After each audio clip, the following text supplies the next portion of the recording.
മാതാ അമൃതാനന്ദമയി ദേവിയുടെ ജന്മദിനവുമായി ബന്ധപ്പെട്ട ആശ്രമത്തിൽ ഇപ്പോൾ മാനസപൂജ നടക്കുകയാണ് തത്സമയം.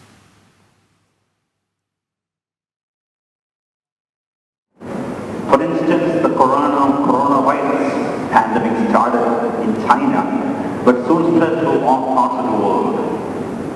We also have wars, ongoing wars, and maybe wars in the past, and they are happening today as well. It's happening in so many places, but the whole world is affected in one way or other by these conflicts. There is a return to everything in creation, an undeniable relationship between the entire creation and every living creature within it. The universe is like a vast interconnected network. Suppose there is a net, if it is shaken in one place, the vibration is felt throughout. Similarly, whether we are aware of it or not, all our actions reverberate throughout creation, whether performed as an individual or as a group. We are not individual islands, but links of a common chain. If we wait for others to change, nothing will ever happen. We should try to change first, then others will follow our example. Every emotion evokes vibrations. The vibrations of anger, lust and hatred are different from the vibrations of love, compassion and motherly affection. For example, when we listen to a devotional song or a spiritual song, our higher emotions will be awakened. On the contrary, if we happen to listen a worldly song, a movie song, then our lower emotions will be triggered. So that's the difference between listening or being in a spiritual atmosphere or in a worldly atmosphere. Being in a place filled with positive vibrations is like visiting a perfume factory. When we come out of it, we can feel the fragrance of the perfume on our clothes. Being in a place filled with the negative vibrations, on the contrary, is like visiting a charcoal factory. However carefully, maybe there will be some stains of charcoal on our clothes. So let us try to evoke positive emotions in us and contribute positive vibrations to the world. Surrendering to God is the only way to reduce our mental tension and gain peace of mind. Says that we need, once we surrender unto God, God will look after everything. We need not bear the burden of our problems and sorrows once they have been offered to God, because God will bear our burden.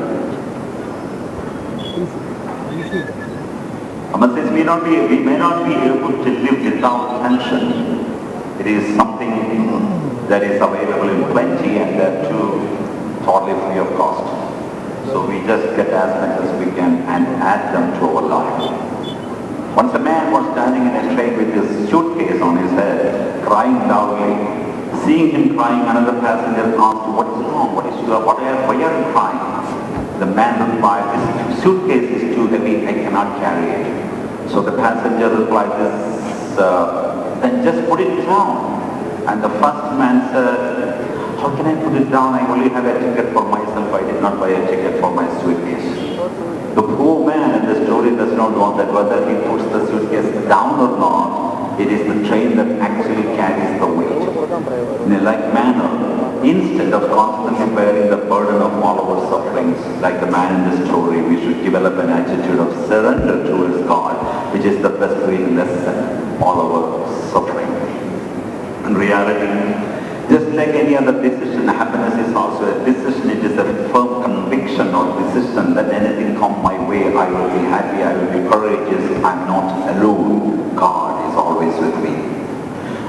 Self-confidence is like a booster rocket. It helps us break free from the bondage of the mind and allows us to soar to the heights of spirituality. Even if our car's fuel tank is full, the vehicle will not start if the battery is not charged.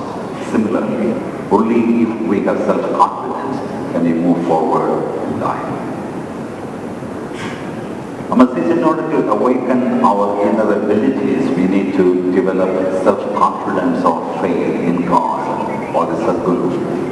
For instance, two children get into the shallow end of the swimming pool. One child courageously started swimming, but the other child immediately started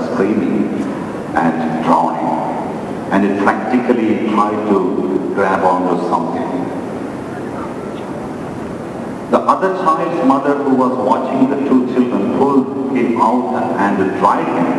After he calmed down, she asked, "This part of the pool is not too deep at all. Why did you get so scared?" The boy replied, "I was afraid that I would drown. There would be nobody to help me. So I couldn't keep afloat." The mother then asked her child, "Aren't you scared like your friend?" "No," said the boy, "because I know that you are nearby and you will always be there to save me if something bad happens. So I'm not afraid of anything." Both children had the will and skill to swim, but the first child lost his self-confidence due to fear, whereas the second child was able to swim because of the self-confidence that his mother is always there to save him. When we develop the awareness that God is always with us to guide us and protect us, then we will be able to develop courage and self-confidence. I must say, a mother's love, a mother bears so much out of love for her child. During pregnancy, so many women have months of vomiting. Some need bed rest for their entire pregnancy. They cannot turn from this side to that side. Labor pain is severe because of the love the mother feels for a child. She is able to bear all this with a smile. Then after the child is born, out of love, she tolerates all the stubbornness and arrogance of a child. When we get love, we are able to awaken the power to forgive, forget, and tolerate anything. I must say the beginning and end of life is love. This human life is meant to be born in love, to live in love, and to eventually end in love. In truth, there is no end in love. Love connects every being in creation, whether humans or animals. It is the power of love that binds a child to its mother and a mother to her child. Unfortunately today, even though most of us spend our entire life in search of love, we typically die without ever finding it.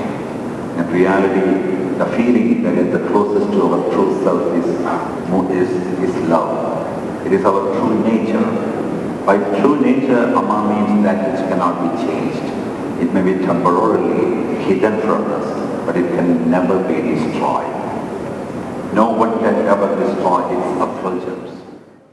Mata Amritanandamayi ദേവിയുടെ 71ാം ജന്മദിനമാണ് ഇന്ന്. ഉരുൾപൊട്ടലിൽ ദുരിതത്തിലായ വയനാടിനെ കൈപിടിച്ച് ഉയർത്തുന്നതിനുള്ള പദ്ധതികൾക്ക് മുൻഗണന നൽകുന്നു എന്നതുകൊണ്ട് തന്നെ ആഘോഷങ്ങൾ പരമാവധി ഒഴിവാക്കി ചടങ്ങുകളാണ് മഠത്തിൽ നടക്കുന്നത്. മാനസപൂജയുടെ തത്സമയമാണ് പ്രേക്ഷകർ കണ്ടുകൊണ്ടിരുന്നത്.